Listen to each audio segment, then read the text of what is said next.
Hey guys, என்னடா ஒழுங்காக பேச முடியாமல் நிற்கிறேன்னு பார்க்குறீங்களா? ட்ரெயினில் தான் இருக்கேன். ஸோ ட்ரெயினில் ட்ராவல் பண்ணும்போது ஃபர்ஸ்ட் ஆஃப் ஆல் என்னால் ஒழுங்காக பேச முடியல. ஸோ ஜஸ்ட் ரெக்கார்ட் மட்டும்தான் பண்ண முடிஞ்சுச்சு. ஃபைனலாக கிறிஸ்மஸ் வைபோட வீட்டுக்கு வந்துட்டேன். எங்கள் அப்பா வந்து பிக் பண்ண வந்தார். வரும்போதே எங்கள் அம்மா எனக்கு வேலை வச்சுருக்காங்களேன்னு பயந்துக்கிட்டே வந்தால் வீட்டில் பாதி வேலையை எங்கள் அம்மா முடிச்சு வச்சுருந்தாங்க. குடில் பண்ணுறதா இருக்கட்டும், லைட்ஸ் போடுறதா இருக்கட்டும், இதெல்லாம் ஆல்ரெடி எங்கள் அம்மா பண்ணியிருந்தாங்க. எனக்கு பாதி வேலையை எங்கள் அம்மா எனக்கு குறைச்சி வச்சுருந்தாங்க. I am so happy. நான் அப்படியே வந்துட்டு இது எல்லாத்தையும் ரசிச்சுட்டு நல்லா பார்த்துட்டு இருந்தேன். ஸோ இதுக்கப்புறமேல் இருக்க வேலையை மட்டும் நம்ம பண்ணணும் அப்படிங்கிறது இருந்துச்சு. ஸோ அதுக்கு முன்னாடி போயிட்டு நம்ம ஃப்ரெஷ்ஷப் ஆகிட்டு ஜஸ்ட் ட்ரெஸ் எல்லாம் மாற்றிட்டு வரலாம் அப்படின்னு போனேன். கிஃப்ட் ஒழிச்சு வைக்க போகிறேன், ஓகேவா? அதில் சொன்ன மாதிரி நானும் கிஃப்ட் ஒழிச்சு வைக்கிறதுக்கு இடத்த எல்லா பக்கமும் தேடின கட்சியில் எங்கே வைக்கிறதுனே தெரியல. அப்புறம் கீழே ஒரு பெட்டி இருந்துச்சு, அந்த பெட்டிக்கு மேலேயே வச்சு மறைச்சிட்டேன். வேறு எதுவும் என்னால் பண்ண முடியல இப்போதைக்கு. எப்படி இருந்தாலும் இன்றைக்கி ஒரு நைட் தானே மேனேஜ் பண்ணணும் அப்படிங்கிறத என் மைண்டில் இருந்துச்சு. ஸோ இன்றைக்கி ஒரு நைட் எப்படியாவது மேனேஜ் பண்ணிட்டோம்னா நாளைக்கு ஃபுல் பிஸியாகிடுவோம். அதுக்கப்புறமேலே கரெக்டாக எப்படியாவது அங்கே செட் பண்ணிடலாம் அப்படிங்கிற ஒரு பிளானில் நான் எல்லாத்தையும் பத்திரமா ஒழிச்சு வச்சுட்டேன்.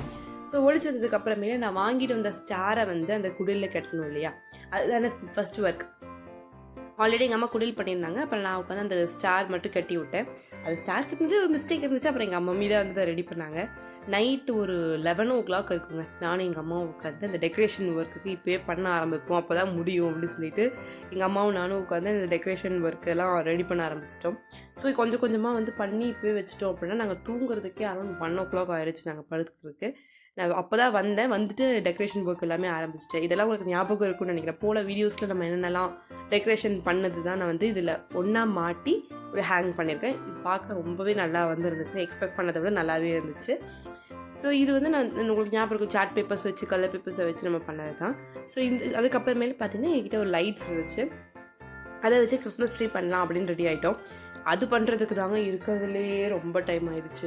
எப்பா கை கால் இடுப்புன்னு ஒரு பக்கம் வலிக்குது, இன்னொரு பக்கம் என்னன்னா அந்த ட்ரீ அங்கே செவுத்துல நிற்க மாட்டேன்னு ஒரு பக்கம் ரொம்ப பண்ணிட்டு நாங்கள் அதில் பட்ட பாடு இருக்கே. அதில் வந்து ப்ரௌன் கலர் டேப் விசிபிளாக இருக்கும், சில்வர் டேப் போட்டலான்னு நினச்சப்போ அது அந்த சில்வர் டேப் போட்டுனா வந்து இன்னும் சுத்தமாக நிற்காதுங்கிற மாதிரி ஆயிடுச்சு. ஆனால் கஷ்டப்பட்டு அந்த ப்ரௌன் கலர் டேப் எடுத்து ஒட்டி ஒட்டி ஒட்டி கடைசியில் அந்த ட்ரீ ஷேப்க்கு எப்படியாவது கொண்டு வரணும் அப்படின்னு ஃபைனலி ரெடி பண்ணிட்டோம். ஸோ அதுக்கப்புறமேல் விடிஞ்சிச்சு. நாங்களும் போய் தூங்கி எந்திரிச்சு திருப்பி காலையில் வந்து அந்த ரூம் வந்து பார்த்தா அப்படியே கிடந்துச்சு. சரி ஓகே வேலையை ஆரம்பிப்போம் அப்படின்னு விடிய காலையில் ஒரு 7-8 மணிக்கெல்லாம் எந்திரிச்சிட்டு வேலையை ஆரம்பிச்சிட்டோம். அப்புறம் நீங்கள் பார்த்துருப்பீங்க அந்த போ. ஸோ எங்கிட்ட ஒரு நெட் இருந்துச்சு, அந்த நெட்டு வச்சு நாங்கள் அந்த போ மாதிரி ஒரு ஷேப் பண்ணிட்டோம். அதே மாதிரி ட்ரீ வந்து நம்ம லாஸ்ட் இயர் பண்ணோம் இல்லையா, அதே மாதிரி இந்த வருஷமும் ட்ரீ பண்ணலாம் அப்படின்னு சொல்லிட்டு பக்கெட்டு 4 குச்சியெல்லாம் எடுத்து ரெடி பண்ணி ஸோ நாங்கள் ஆல்ரெடி வச்சுருந்த இந்த க்ரீன் கலர் இதை வச்சு நாங்கள் ட்ரீ ரெடி பண்ண ஆரம்பிச்சிட்டோம். ஏன்னா எங்களுக்கு டைம் ரொம்ப கம்மியாக இருந்ததுன்னா அந்த 1 day நாங்கள் எல்லாமே பண்ணணும் அப்படிங்கிற மாதிரி ஆயிடுச்சு. ஸோ அவசரமாக எல்லாமே வந்து பண்ணிக்கிட்டு இருந்தோம். சரி நானும் எங்கள் அம்மாவும் சேர்ந்து ஹெல்ப் பண்ணனாலையும் என்னமோ டக்குன்னு பண்ணி முடிச்சிட்டோம். நான் தனியாக பண்ணியிருந்தாலும் கண்டிப்பாக கிடச்சிருக்காது. எங்கள் அம்மாவும் எனக்கு ஹெல்ப் பண்ணனால டக்குன்னு பண்ணி முடிச்சிட்டோம். ஸோ என்னடா நைட்டி அதுக்குள்ளே மாற்றிட்டாங்களான்னு பார்க்காதீங்க. அதுக்குள்ளே போய் நாங்கள் குளிச்சுட்டு வந்துட்டோம். டயர்டாக இருந்துச்சு. ஸோ குளிச்சுட்டு ஃப்ரெஷ்ஷப் ஆகிட்டு வந்துட்டோம். அதான் எங்கள் அம்மா லைட்லாம் மாற்றிட்டாங்க குளிச்சுட்டு வந்தனால. ஸோ நான் அடுத்த ஒர்க்கெல்லாம் ஆரம்பிச்சு இந்த மாதிரி கிறிஸ்மஸ் மாட்டுறதா இருக்கட்டும், அந்த க்ரீன் இது எல்லாமே செட் பண்ணுறதா இருக்கட்டும், அதெல்லாமே மாட்ட ஆரம்பிச்சிட்டேன். ஸோ பேலன்ஸ் இருந்தது வந்து இந்த டெக்கரேஷன் குட்டி குட்டி சார்ம்ஸ் எல்லாம் இருக்கிறதா இருக்கட்டும், நம்ம பண்ண அந்த விஷயங்கள்லாம் இருக்கு இல்லையா, அது எல்லாத்தையுமே ஒரு ட்ரீயில் தொங்க விடலாம் அப்படிங்கிறதுனால நான் அப்படியே வேலையை ஆரம்பிச்சுட்டு நான் உட்காந்து பண்ண ஆரம்பித்தேன். அதுதான் இருக்கிறதுலையே அதிகமாக டேக் பண்ண டைம் அப்படின்னு சொல்லலாம். அரௌண்ட் 3 hours நான் வந்து அந்த ட்ரீயை டெக்கரேட் பண்ணுறதுல மட்டுமே நான் உட்காந்து இந்த 2.5 hours ஆயிருக்கும் கண்டிப்பாக. அவ்வளோ நேரம் உட்காந்து அதை டெக்கரேட் பண்ணிட்டு இருந்தேன். என் குட்டி பாப்பா, என் பக்கத்து வீட்டு பாப்பா ரச்சிதா, அவள் தான் வந்து ஹெல்ப் பண்ணிகிட்டு இருந்தான். நாங்கள் வந்து ஜாலியாக பேசிக்கிட்டே அதை டெக்கரேட் பண்ணிகிட்டு இருந்தேன். எங்கள் அம்மா அதுக்குள்ளே வெளியே என்னமோ பண்ணிகிட்டு இருக்காங்களேன்னு நானும் பார்த்தேன். எங்கள் அம்மா ஸ்னோ வர வச்சுட்டு இருக்காங்க. என்ன மம்மி பண்ணுறீங்க? ஒரே ஸ்னோ ரெடி ஆகிட்டு இருக்கா? வெயிலில் ஸ்னோ வருது.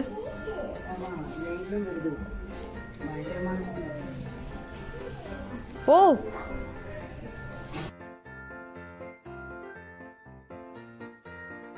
ஸோ நீங்கள் பார்த்துருப்பீங்க நைட் நம்ம பண்ண ட்ரீ இதுதான் அது. ஸோ அதில் வந்து டெக்கரேஷன் ஐட்டம்ஸ் எங்கள் அம்மாவும் எடுத்து வந்து மாட்டிகிட்டு இருந்திருக்காங்க கொஞ்சம்.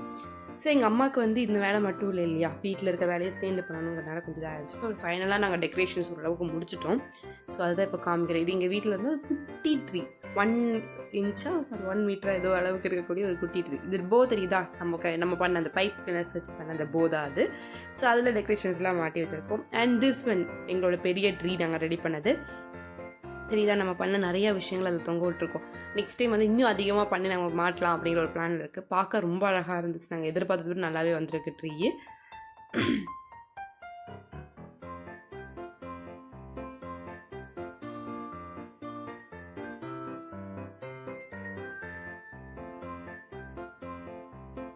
ஆக்சுவலி இதுவும் பார்த்துருப்பீங்க, நம்ம லாஸ்ட் இயர் வந்து பண்ணியிருந்தோம் ஸ்டாரை நம்ம எப்படி பண்ணுறது அப்படிங்கிறது. ஸோ அந்த ஸ்டார் தான். ஸோ அதுதான் வந்து மாட்டியிருக்கு. இது வந்து ஆல்ரெடி கிறிஸ்மஸ் லாஸ்ட் இயருக்கு மாட்டதாக அப்படியே தான் இருந்துச்சு. ஸோ அதை அப்படியே வச்சுருக்கேன். ஸோ அதுக்கப்புறம் வெளியே வந்து பார்த்திங்கன்னா, வெளியே நம்ம இந்த வருஷம் பண்ண டெக்கரேஷனுக்காக பண்ணக்கூடிய சின்ன சின்ன ஆர்னமெண்ட்ஸ் எல்லாம் செட் பண்ணி வச்சுருக்கக்கூடிய இந்த கிஃப்ட் பாக்ஸ், ட்ரீ, பால் எல்லாத்தையுமே ஒன்றா சேர்த்து அந்த ஸ்டார்ஸ்க்கு நடுவில் தொங்க விட்டுருக்கோம். எக்ஸ்பெக்ட் பண்ணதை விட செம்ம க்யூட்டாக இருந்துச்சு வீட்டில் இப்படி தொங்க விட்டுருக்கிறது. உங்களுக்கு இந்த மாதிரி பண்ணதை பிடிச்சிருக்குன்னு நினைக்கிறேன். நான் சொன்னேன் இல்லையா, எங்கள் அம்மாவுக்கு இந்த ஒர்க்கு மட்டும் இல்லைங்க, வீட்டில் இருக்க ஒர்க்கும் இருக்குது. ஸோ எங்கள் அம்மா வந்துட்டு சாணியெல்லாம் வலிக்க ஆரம்பிச்சிட்டாங்க. ஸோ ஈவினிங் ஆனதுமே நானும் வந்து கோலம் போட ஆரம்பிச்சிட்டேன். எனக்கு வந்து அந்த ஒர்க்கு தான் ரொம்ப இம்பார்ட்டன்ட், ரொம்ப டைம் எடுக்கக்கூடிய ஒர்க்கு. ஸோ வீட்டில் வந்து மொத்தம் மெயின் வாசலுக்கும் அப்புறமேலே வீட்டுக்கு முன்னாடி வந்து கோலம் போடுவோம். அப்புறம் எங்கள் அம்மா கடைக்கிட்ட ஒரு கோலம் போடுவோம். ஸோ மொத்தம் 3 கோலம் அழகாக போட்டு கலர் பண்ணி முடிக்கிறதுக்கு அகெயின் 1.5 hours ஆயிடுச்சு. நாங்களும் உட்காந்து பண்ணிகிட்டு இருந்தோம்.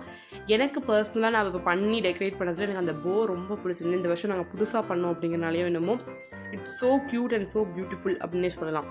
அந்த மாதிரி இருந்துச்சு. நாங்கள் இந்த டெக்கரேஷன் பண்ணிட்டு எடுத்த ஃபுல் வீடியோ தான் இப்போ நீங்கள் பார்த்துட்ருக்கீங்க.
எல்லா வேலையும் முடிச்சுட்டு அப்படியே ஃப்ரெஷ்ஷாக கிளம்பி நானும் சர்ச்சுக்கு கிளம்பிட்டேன். இதுதான் என்னோடய கிறிஸ்மஸ் ட்ரெஸ். என்னால் ஃபுல்லாக காமிக்க முடியல, பட் ஸ்டில் இதில் தெரியுது. ஸோ அரௌண்ட் 11 o'clock ஆயிடுச்சு நாங்கள் கிளம்புறதுக்கு. நாங்கள் அப்படியே சர்ச்சுக்கு கிளம்பி போயிட்டு வந்துட்டோம். ஸோ சர்ச்சுக்கெல்லாம் போயிட்டு வந்துட்டு எங்கள் மம்மி, நான், எங்கள் டேடி எல்லோரும் அம்மா கிட்டே வந்து பிளஸிங்கெல்லாம் வாங்கிட்டு கேக் கட் பண்ணிவிட்டு எங்களோட கிறிஸ்மஸ் செலிப்ரேஷன் ஸ்டார்ட் பண்ணியாச்சு. நான் அந்த டைம்லேயே வந்து பார்த்திங்கன்னா, நான் கிளம்புறதுக்கு முன்னாடியே நான் அவனோட கிஃப்ட்ஸ் எல்லாமே வந்து அந்த ட்ரீ கிட்ட வச்சுட்டேன். ஸோ எங்கள் அம்மா பிளஸிங் எல்லாம் பண்ணி வாங்கினதுக்கு அப்புறமேலே நான் தான் கேக் கட் பண்ணேன்.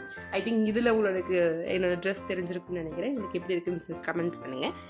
ஸோ கிறிஸ்மஸ்க்கு கேக் கட்டிங்கையும் பண்ணியாச்சு. ஸோ அந்த கேக் கட்டிங் எல்லாம் முடிச்சதுக்கு அப்புறமேலு கண்டிப்பாக வந்து கிஃப்ட்ஸ் கொடுக்கறது தான், அதுதான் மெயின். ஸோ ஆல்ரெடி அங்கே கிறிஸ்மஸ் ட்ரீ கிட்ட வச்சுருக்க கிஃப்ட்ஸ் எல்லாத்தையுமே எடுத்து நான் எங்கள் அம்மா, டேடி, அம்மாக்கெல்லாம் கொடுத்து எல்லோரும் ஓப்பன் பண்ணி பார்த்தோம். இதுதான் மெயினாக இருந்துச்சு. கிறிஸ்மஸ்க்கு டெக்கரேஷன், லைட்டிங், கிஃப்டிங், அதே மாதிரி கேக் கட்டிங்கும் ஒரு இம்பார்ட்டண்டான ஒர்க். ஸோ நாங்கள் கேக் கட்டிங்கெல்லாம் பண்ணி முடிச்சுட்டு நான் வாங்கி வச்சுருந்த கிஃப்ட்ஸ் எல்லாத்தையும் எங்கள் அம்மா, டேடி எல்லாத்துக்கும் அந்த கிஃப்ட்ஸை கொடுத்தோம். அவங்களும் ஹாப்பியாக அன்பேக் பண்ணாங்க. இது அவங்களுக்கு வந்து நான் பண்ண பேக்கிங் வந்து ரொம்ப பிடிச்சிருந்துச்சு. ஸோ ரொம்ப கஷ்டப்பட்டு பண்ணியிருப்ப போல இருக்குது அப்படின்னு சொல்லிட்டு அவங்க எல்லாத்தையுமே அதை அன்பேக் பண்ணாங்க. அதை அன்பேக் பண்ணப்போ அவங்க ஃபேஸில் இருந்த happiness, I am so happy. எங்கள் அப்பாவுக்கும் சரி எங்கள் அம்மாவுக்கும் சரி நான் வாங்கி கொடுத்த கிஃப்ட் ரொம்ப பிடிச்சிருந்துச்சு. எங்கள் அம்மா வந்து ரொம்ப எக்ஸைட் ஆகி அந்த பேக்கை வந்து வேறு கலர் இருக்கா, இந்த கலர் நல்லா இருக்குது, இது நான் போட்டு ஃபோட்டோ எடுக்கிறேன் அப்படிலாம் சொல்லி ரொம்ப எக்ஸைட்டடாக இது பண்ணிகிட்டு இருந்தாங்க. அந்த ஃபோட்டோஸ் நான் ஆட் பண்ணல அப்படின்னாலும் எங்கள் அம்மா அந்த ஃபோட்டோக்கு ரெடி ஆகிற அந்த கிளிப்ஸை நான் ஆட் பண்ணியிருப்பேன். அந்த ஃபேஸில் இருக்கக்கூடிய ஹாப்பினஸ் எனக்கு வந்து பார்க்க ரொம்ப ரொம்ப ரொம்ப ரொம்ப ஹாப்பியாக இருந்துச்சு. எல்லாத்துக்கும் merry Christmas and happy new year. இந்த வீடியோ கொஞ்சம் லேட்டாக தான் வரும், பட் ஸ்டில் எல்லாருக்கும் merry Christmas and belated happy new year. So நான் காலையில் எழுந்திரிச்சு எங்கள் ரிலேஷன்ஸ் எல்லாம் வந்திருந்தாங்க. எல்லோரும் சேர்ந்து செம்மொழி பூங்கா போயிட்டு நல்லபடியாக கிறிஸ்மஸும் முடிச்சிட்டோம். எல்லாத்துக்கும் merry Christmas and happy new year and bye.